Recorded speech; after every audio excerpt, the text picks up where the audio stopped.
Boa noite, pessoal. Walter Pensador TK e eu estou me defrontando aqui com mais uma fake news de mais uma mídia sensacionalista e esquerdista, mas que está metida a analista.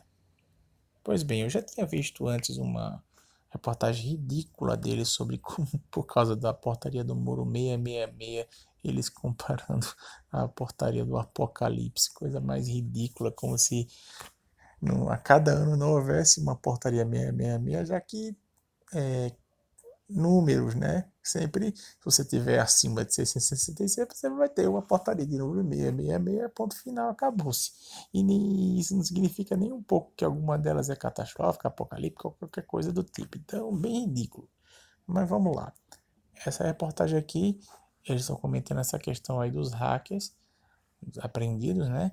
E segundo essa criatura, esse Luiz Nassif, que não me é estranho, ele fala: xadrez de como Moro pode ter armado a história dos hackers. Veja o nível que esse cara está chegando. Ele está alegando que há uma possibilidade, apesar de que eu duvido que para ele é possibilidade, para ele deve ser certeza, pelo teor de sua mensagem, de que Moro forjou essa história.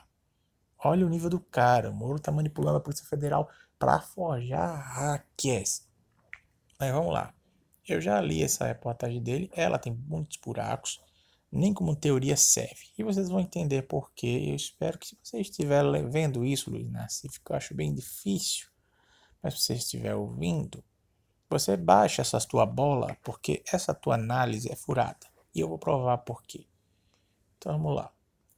Peça a teoria do fato. Em 9 de junho de 2016, porque é um xadrez sobre a teoria do fato, não confundir com a teoria do domínio do fato, a técnica que passou a ser usada pelo Ministério Público Federal em suas investigações. Para não se perder a quantidade de informações levantadas, o investigador deveria desenvolver uma teoria do fato inicial, uma tese na qual coubesse as provas levantadas, ainda que incipientes. Depois, a teoria inicial seria gradativamente modificada à luz dos novos que fossem aparecendo. Beleza. Aí, peça 2, a teoria do fato na operação spoofing. Entendido isso, vamos aplicar a teoria do fato na operação spoofing que prendeu os hackers russos de Araraquara. São apenas hipóteses, mas que formam um todo lógico. Não forma, e eu vou mostrar por quê. Há mais de um mês já corriam rumores de grampo nos celulares da Lava Jato. Não são rumores. Várias personalidades mostraram serem grampeadas, inclusive até mesmo o Alan do Terça Livre mostrou-lhe recebendo a ligação de si mesmo. Você chamar de rumor, você tem que provar. As pessoas estavam alegando que seus celulares estavam sendo hackeados. Você dizer que é rumor é irresponsável e você não tem esse direito. Se você acha que é rumor, então você prove. Você quer duvidar, duvide. Mas não diga que é rumor. Rumor é uma coisa que não foi de forma alguma evidenciada, que está no ramo do boato. Mas enfim. Imaginou-se então uma estratégia que permitisse desviar o foco do conteúdo das mensagens para a criminalização da origem. Não, aí já é o primeiro buraco. Não existe necessidade alguma de desviar foco de mensagens, porque as mensagens são ridículas. A maioria das mídias sérias, que não seja essa mídia esquerdista aqui, se beneficiaram, tipo o próprio, a própria Folha de São Paulo, o Arruinaldo Azevedo, a Veja, não levaram muito a sério, tá? Você vê que basicamente quem está aí falando mal de Moro por causa desses vazamentos é pessoas que já são contra ele, que já o criticam já como padrão. Então, basicamente, você viu só para ficar alimentando militância anti-Moro. Ponto. Porque os tribunais sérios não levaram isso a sério.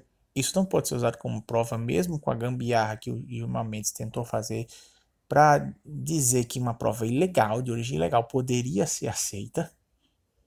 Mesmo assim, nada disso virou nada concreto contra Moro. Porque não há, tanto pela procedência, como pelo fato de que são coisas ridículas. Mesmo com toda a forçação da mídia, a imagem de Moro não se desgastou, apenas aqueles que já o criticavam continuaram criticando, e foi isso que aconteceu. Então, não tem para que desviar isso, porque isso aí está sendo ridículo. O Greenwald só está se promovendo para militância, ele está passando vergonha. E isso aí mostra o caráter militante deste site aqui. Mas vamos lá. No limite permitia a deportação de Glenn Greenwald. Você atentar contra o ministro da Justiça possivelmente através de grampos, é sim uma palhaçada que deveria sim levar à deportação desse cara, tá? Não precisaria de uma estratégia para isso. Mas tudo bem, vamos continuar. Vamos supor que isso aí foi uma estratégia para deportar o Glenn Greenwald. Aí vocês vão ver como não faz o menor sentido por causa de alguns buracos que a gente está falando aqui. Então, passo 1. Identificar algum pequeno criminoso digital e prepará-lo para ser o hackeador maior da República. Já começou mal porque o hackeador maior foram 4, pelo menos. E não há nada que as notícias tenham, digamos assim, refutado de que serão só 4. Podem ser mais, pode ser uma quadrilha muito maior. Tira da sua cabeça que por ter prendido esses 4 caras, são só eles. Pode até nem ser alguns deles, tá? Então já começou furado aí.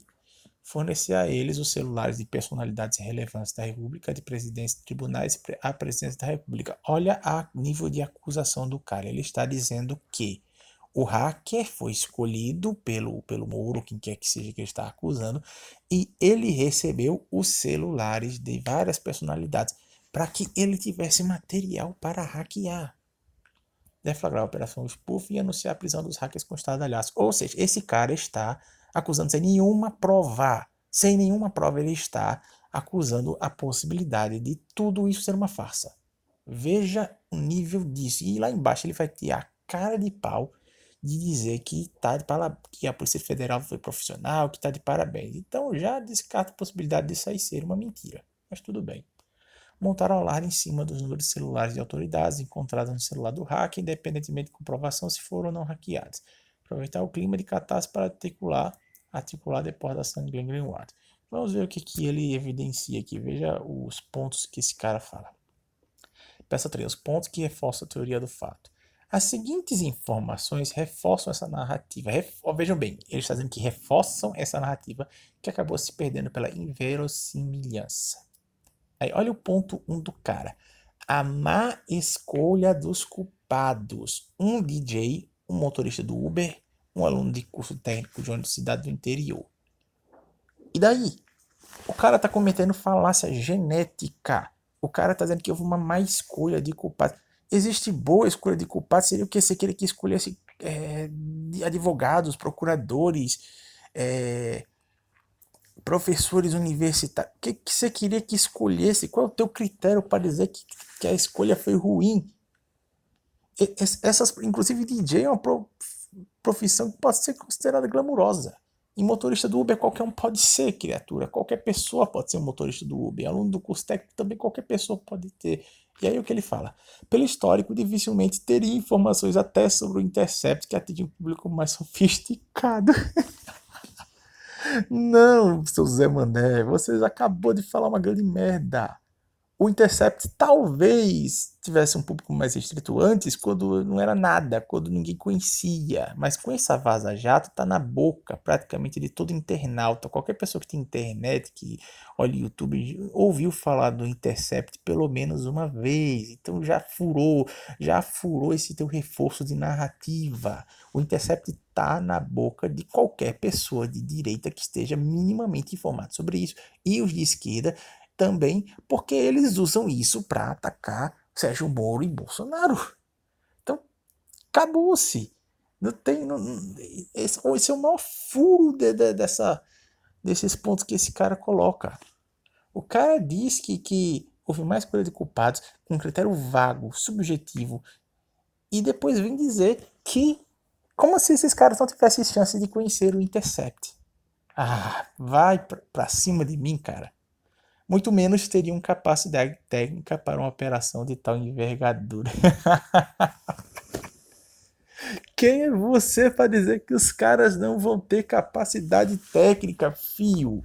Você tem gente trabalhando como gari que tem curso superior. Você tem motorista de Uber formado em diversas áreas. E é como se um hacker, criatura, como se eles não pudessem aprender pela internet, não tivesse fóruns para isso.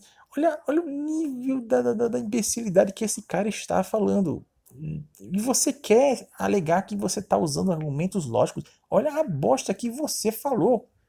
Mas vamos continuar. A descoberta que o principal suspeito ficou 7 anos sem movimentar sua conta do Twitter.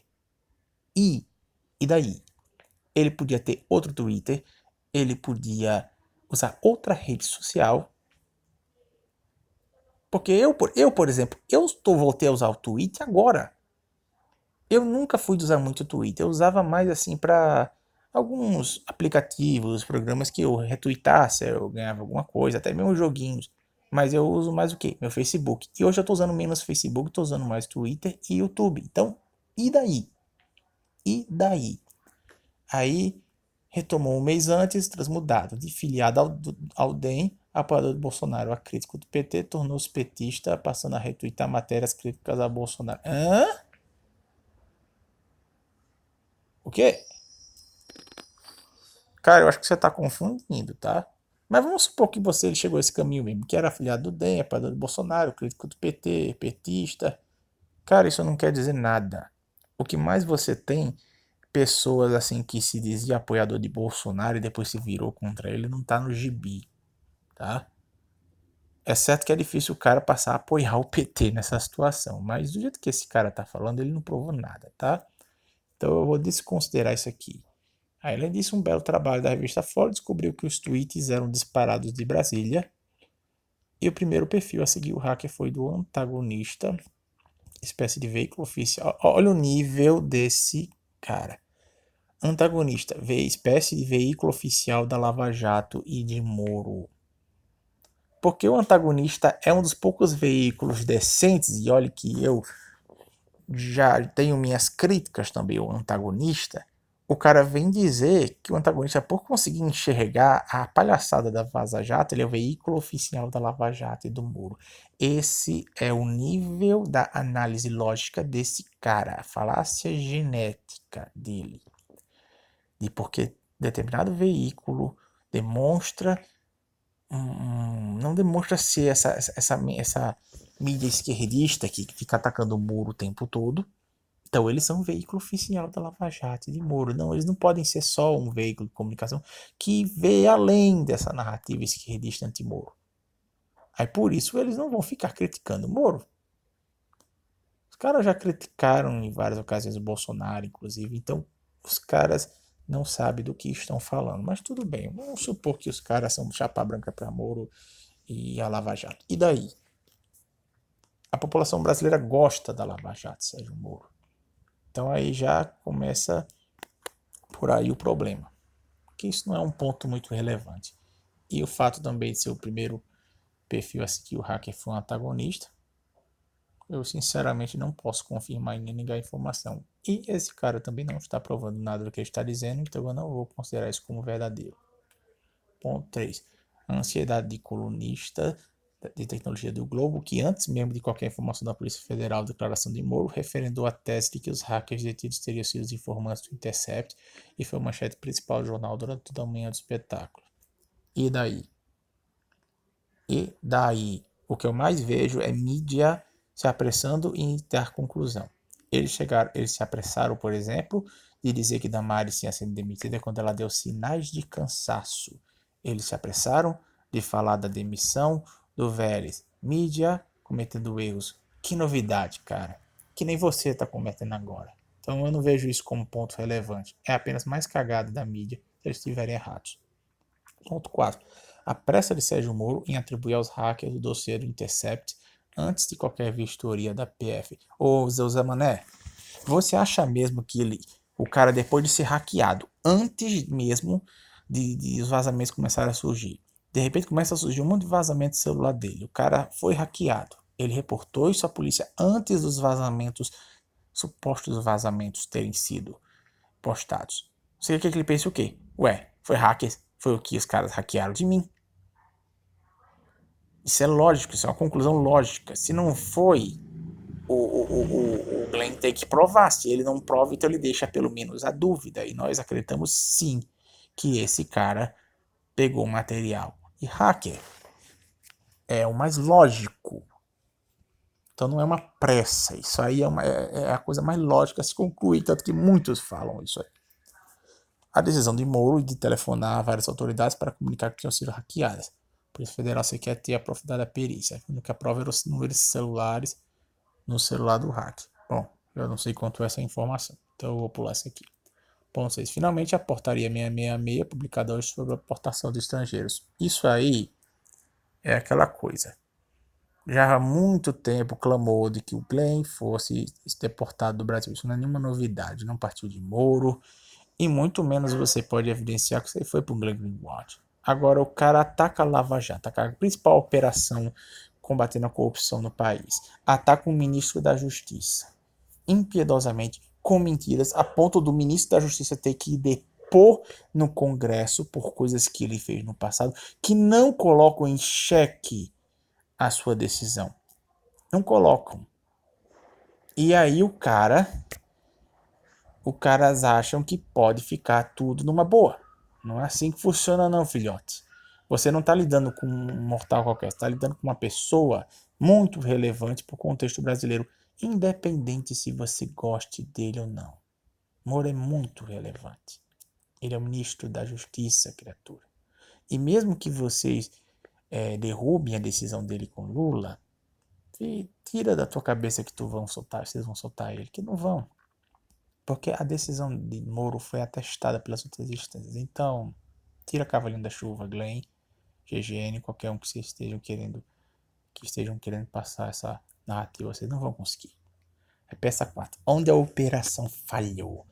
O factoide dos hackers durou um dia. No final do dia choveram críticas pesadas de vários setores que aumentaram de volume quando o presidente do Superior Tribunal de Justiça, Otávio Noreto, divulgou o telefonema de Moro comunicando o suposto grampo contra ele e a decisão de destruir os arquivos apreendidos com os supostos hackers. Essa questão dessa destruição das provas, isso é a única coisa que está me deixando com a pulga atrás da orelha. Mas vamos lá.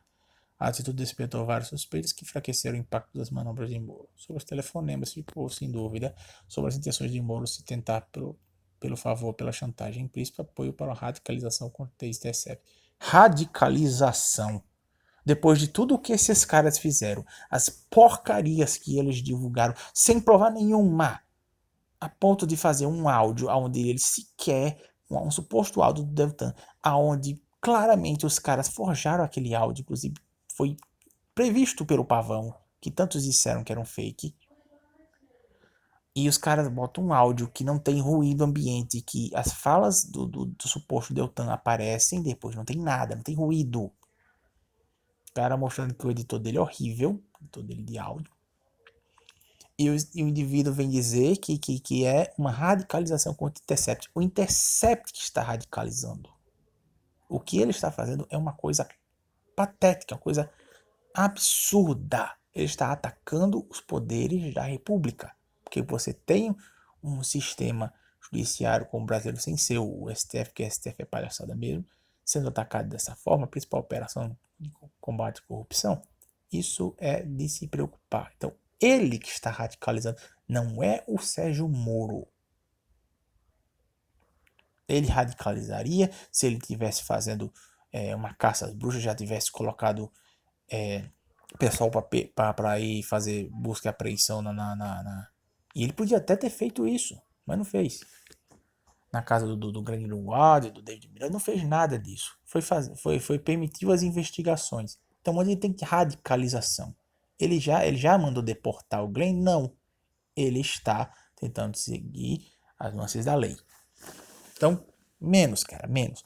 Sobre a destruição dos arquivos. Para impedir que suas conversas tenham outro ponto de vazamento, ou para impedir que se descubra a manipulação dos arquivos encontrados com um hack. Pelo menos ele tenta ser justo de dizer que a destruição pode ser para evitar outro vazamento. Eu acho que deve ser a primeira opção. Outros fatores contribuíram para o fracasso da estratégia. O cara não deu nenhum dia e o cara vem dizer que a estratégia fracassou. Primeiro que não provou em nenhum momento que tem estratégia, tá?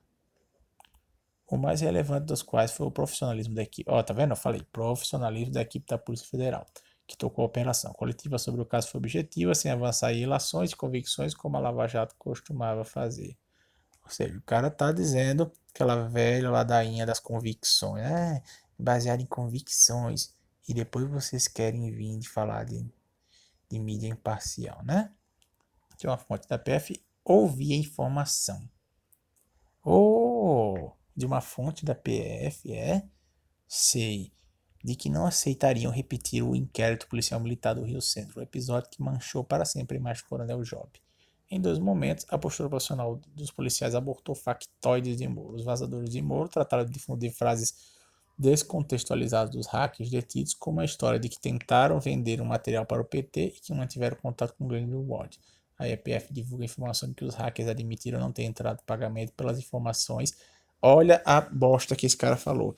Praticamente isentando o Intercept da suspeita de cometimento de crime. Olha a merda que esse cara fala.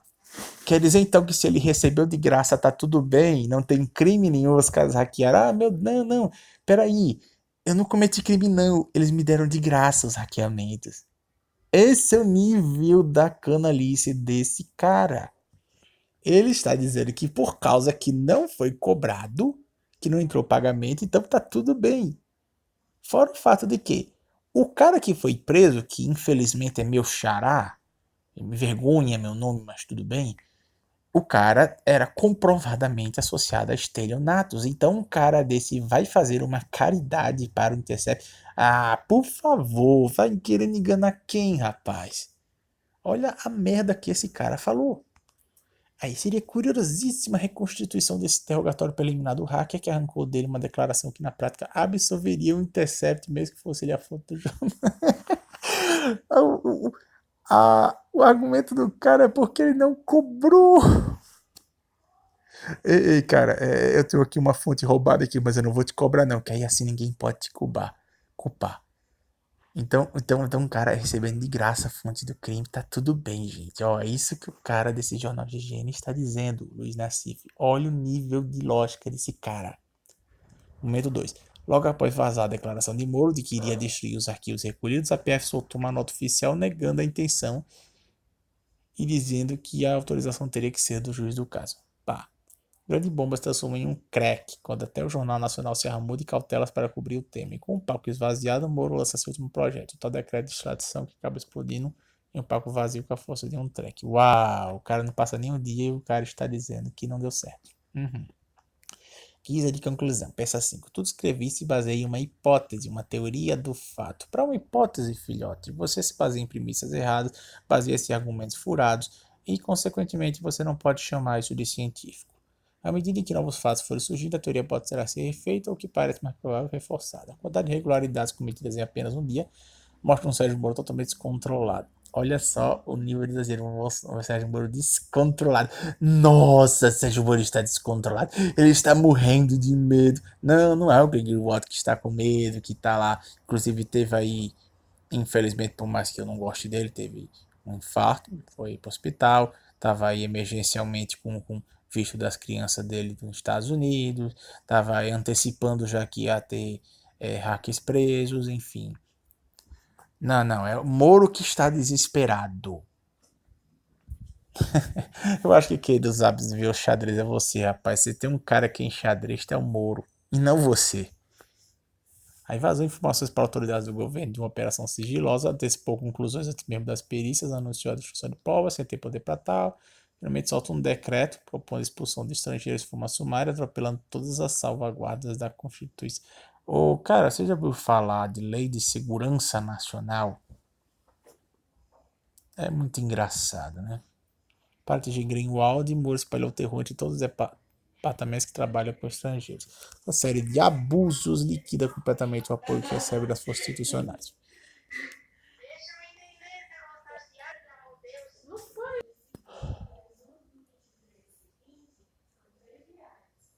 Enfim, a partir de agora, o único caminho que restará. Olha, o único caminho de Moro, gente. Olha qual é? Apoiar-se cada vez mais.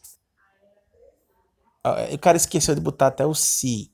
Apoiar cada vez mais nos grupos, não. Apoiar-se cada vez mais nos grupos de ultradireita. Você já viu o nível de esquerdice dos caras quando eles chamam de ultradireita? Só faltou chamar extrema direita, que povoa redes sociais e no apoio condescendente de Jair Bolsonaro. Então esse é o nível da reportagem desses GGN, mais novo integrante das fake news esquerdistas. Parabéns, GGN, bem-vindo ao hall. Desculpa aí o vídeo extremamente grande, a gente tinha muita coisa para falar. Mas vocês viram como o cara faz uma análise com uma máscara científica, mas na prática é cheio de buracos. E eu fiz um comentário assim simples, um comentário coloquial, um comentário assim improvisado, posso dizer. Eu não me boni com muitos fatos anteriores a isso aqui. Eu apenas li e comentei. Eu tenho certeza que se eu for olhar isso aqui com mais afinco, eu consigo achar mais coisa. Mas aí eu vi isso aí, cara, é comprido demais e não ia adiantar nada que ninguém ia ver. Mas é isso, gente. Curte, compartilha, se inscreve no canal se gostou. Verdade é uma só. E GGN, bem-vindo ao Hall das Fake News. Valeu.